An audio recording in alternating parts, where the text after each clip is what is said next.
So I was watching a news report last night. Australian Prime Minister Tony Abbott has said that he is revolted at the prospect that 2 Australian citizens will be put to death in Indonesia imminently. Could be today, it could be tomorrow. It looks like the execution is going to be imminent. These guys are part of the so-called Bali Nine, and just to give you a bit of background to the case if you're not familiar with it. Their names are Muyaran, Sukumaran and Andrew Chan. They're Australian citizens, and they've been in jail in Indonesia for almost a decade. They were jailed since April 2005 for a failed bid to smuggle more than 8 kilograms of heroin from Bali to Australia. And Abbott has said that Australians are feeling sick in their guts at the prospect of executing for these two. We abhor drug crime, but we also abhor the death penalty. We think that these 2 Australians deserve to be punished, but they certainly don't deserve to be executed, he said. I'll just say from the outset, my position is the same as Prime Minister Abbott's.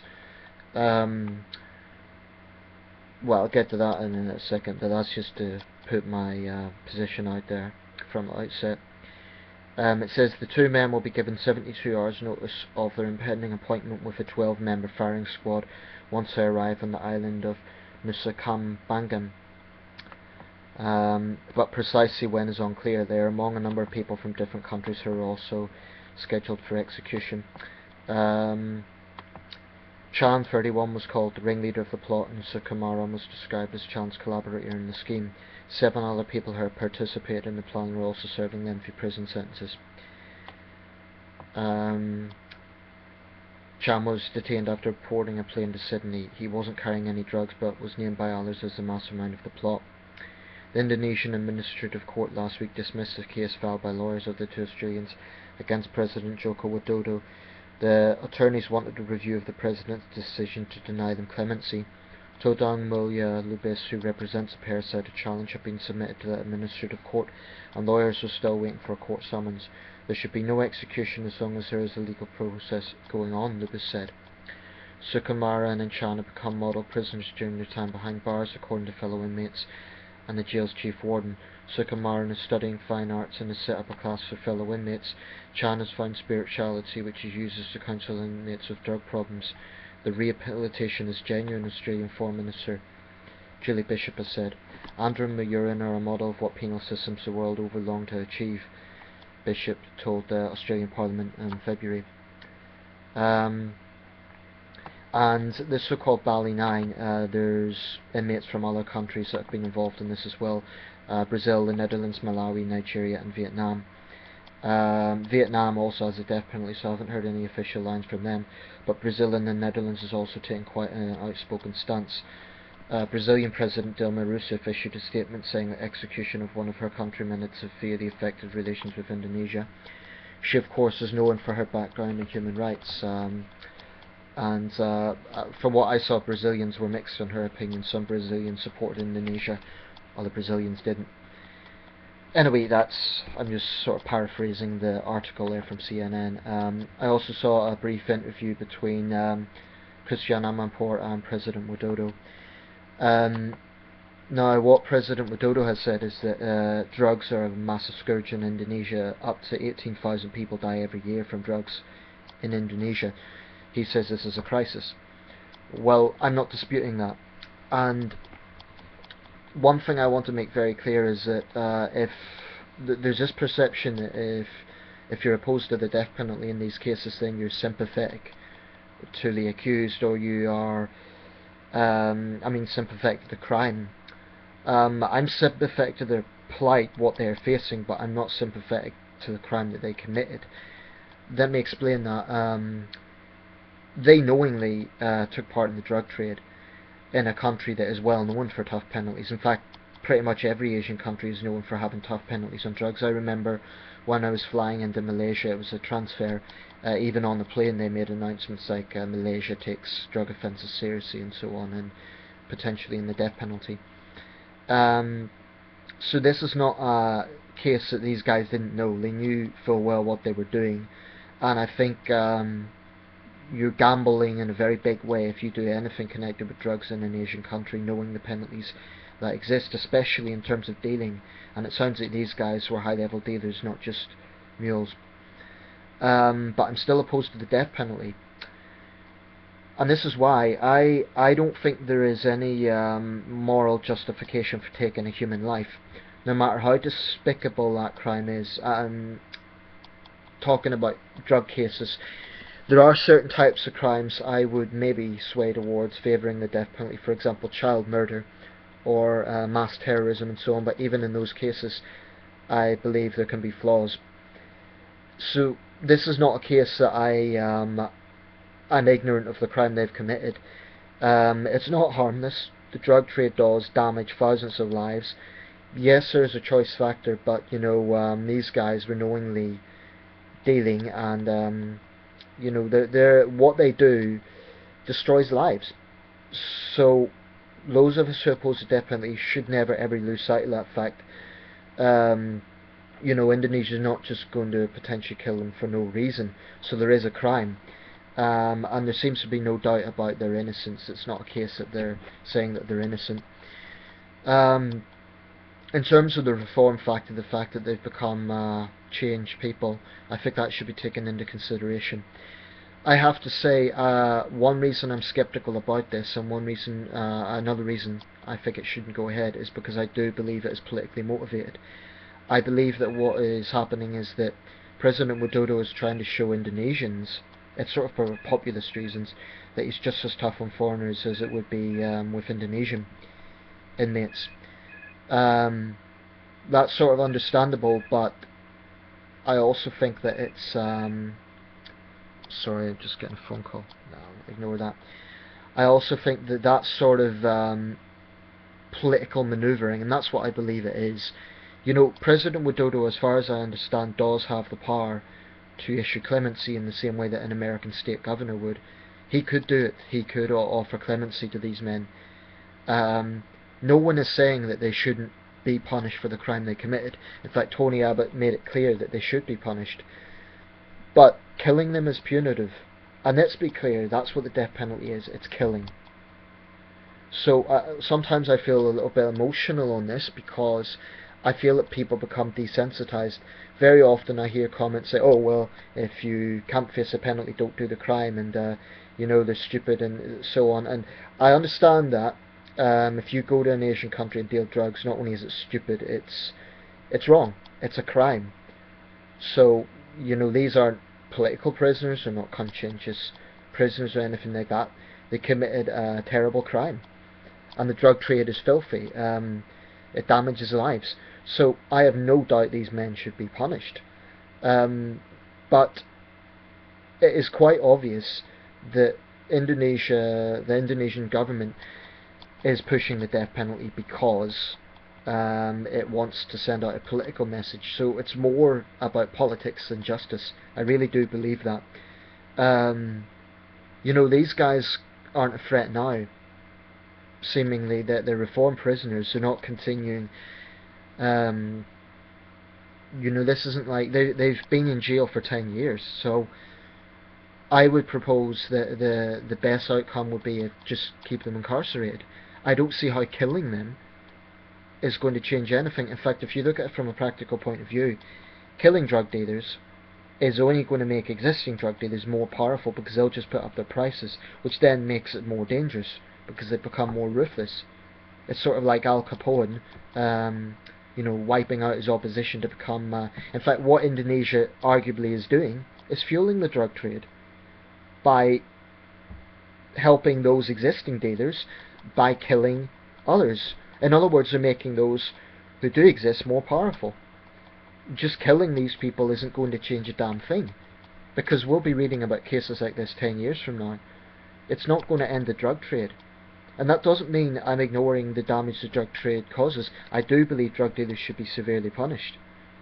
You know, that it's not a trivial crime. We're not talking about shoplifting or something. This is a damaging crime that causes lives. So I'm not trivializing that, but I just think the death penalty is state level killing, and Indonesia has a long and shameful track record in that regard, I might add. East Timor, Aceh, You know, Indonesia is a country that's went through a democratization process. In many regards, it has reformed for the better, but in my opinion, countries that still insist on using the death penalty are in the minority. They're holding themselves back. Because if you think about it, the majority of countries in the world today, and I read out the statistics before, don't use the death penalty. There are a handful that still do. China does. It executes more people than the rest of the world combined. Some American states haven't had an execution in years, although it's still on the books. California, for example. Other states are now having botched executions because British drug firms that supply the cocktail for lethal injection are now stopping to do that because there's been a moral opposition to that. I have no doubt there are certain crimes out there that, from an emotional perspective, it's understandable why people would want the death penalty. For example, child murder. With drugs, I think it's a terrible crime, but I don't think it equates to taking a human life. For one thing, there is a choice factor. Yes, there's a lot of young people that are victims of these dealers, but there are also people who actively seek out dealers, and you know, don't they have responsibility as well? So I think there's a lot of things that need to be considered in this. It is true that Indonesia is a sovereign country, and it has its laws, and you have to obey the laws of the land. But I think there also needs to be pressure put on Indonesia and any other country that uses the death penalty, including the United States, to recognise that the international trend is for abolition. President Widodo seems to be arguing that just killing them is going to tackle the drug crisis this country faces. I am very, very sceptical that it will. And this isn't to say they should be given a tap on the wrist. They should be harshly punished. Long prison sentences. But surely it is more effective getting reformed inmates. I mean, for example, it said that one of the men is involved in a drugs program counselling other inmates who are relying on drugs. So surely that would actually aid what President Widodo is talking about. He's saying Indonesia has a drug crisis, so therefore does it not make more sense? Yes, punish dealers for the crime they've committed, but then use them. Use them to educate others. Make them go into schools and teach kids about the dangers of drugs and so on. Surely that's more effective than lining them in front of a wall and spraying them with bullets, which frankly I think is barbaric. I think that is just as bad as the drug trade, if not worse. I don't think that's justice at all. I think it's just murder. So I really feel uncomfortable with the death penalty. Maybe it's because, like Australia, I come from a country that hasn't had it for a long time. But what I find is that it desensitizes people, and it's sort of like a lot of people that are online were saying things like, "Oh, these scumbags deserve it," and so on. They didn't read the whole report. These guys have reformed. Now, again, I have to emphasize, this is not about ignoring the crime they committed. They should be punished. They should be punished. They should be punished. Okay?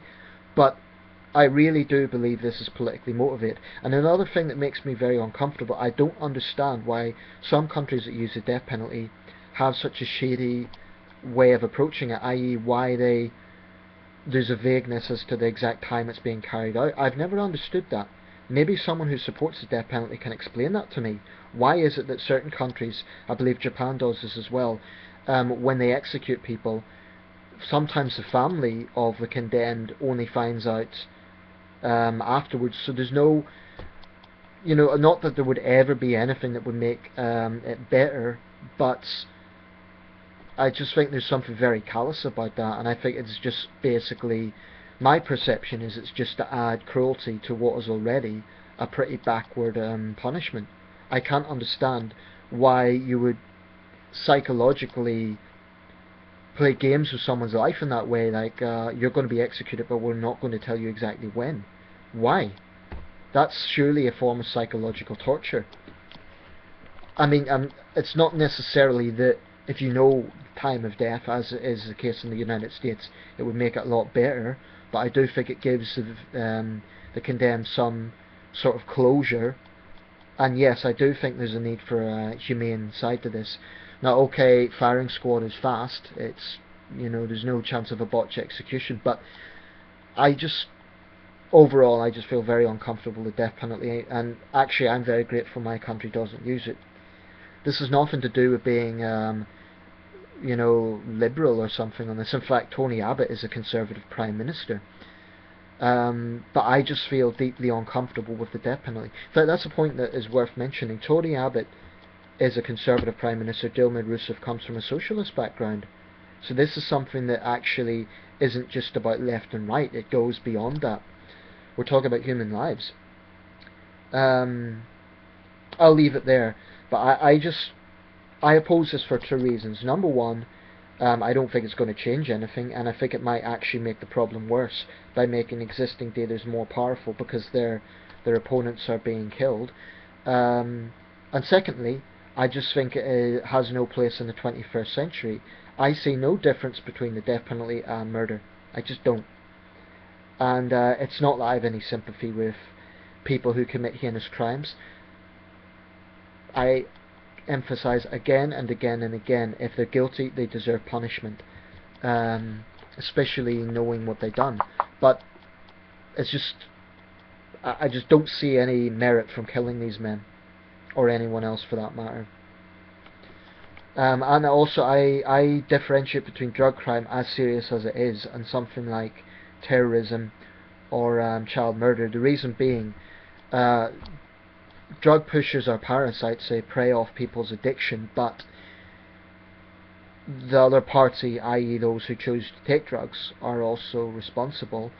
I'm talking more about adults here. I recognise that they get young people hooked as well, but I don't think that is the same as an act of terrorism where you blow up 30 people. I don't think it's the same.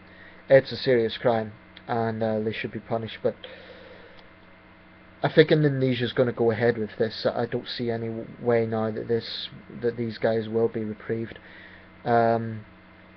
But you know, Indonesia's come a long way, and I just think it's unfortunate that they still continue to use the death penalty when most of the world has abandoned it. Even a country like Russia, which once had an extremely authoritarian regime, and you know, it's still quite authoritarian. But it's my point is, clearly the international trend is against the death penalty, not for it, and there is a reason for that.